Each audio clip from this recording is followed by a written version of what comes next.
2, 1, go! Let's see what these pre-programmed timeless periods have to offer.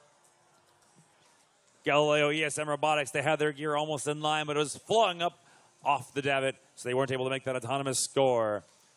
Looks like no gears delivered on either side, but we did get a 15 points all around. That reserve gear is now in play, meaning we have one rotor spinning, so we're back up to 55-55. We've been here before. Now it comes down to who can get those first two gears, but I see some shots on that high-efficiency boiler from Galileo Robotics. They've got 1 KPA. They need 3 fuel cells scored to earn 1 KPA pressure point in that high-efficiency boiler. So they've got a couple in there. Looks like they scored 4.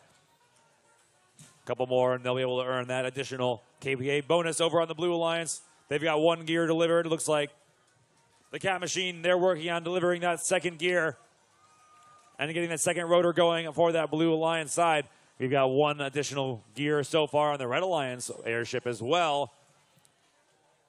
And Lancer Robotics, they're queued up on that davit trying to get another gear delivered to that Red Alliance airship so they can complete that gear train. Over on the Blue, they have that second rotor spinning on the Blue Alliance, pulling them up to a score of 95. Each of those rotors worth 40 points, and they've started work on their third gear train for that Blue Alliance airship. Lancer Robotics still working on getting that second gear delivered to that Red Alliance airship, looking to even themselves up with the Blue Alliance.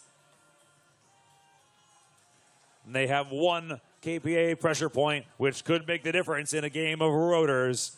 There's 1 more gear up and away by the Midnight Mechanics into the airship and successfully delivered. That pilot's going to place that gear. And that's another rotor for the Red Alliance, pulling them into the lead by 1 point in the final 30 seconds. There was 1 KPA pressure point scored in that high-efficiency boiler, and that could make all the difference in the event of this tie. They both have 2 rotors going. Now it's going to come down to who can board the airship. Galileo Robotics, they're on their way up into the air, trying to climb aboard. Their partner Lancer Robotics also trying to climb aboard. Looks like we've got 1 red robot ready for takeoff.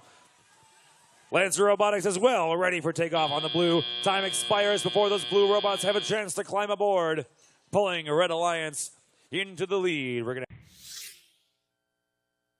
Here come those official scores. Crossing the finish line first is the Red Alliance. Red Alliance score 196. Blue Alliance 145. Blue Alliance, even though the light did not light, there was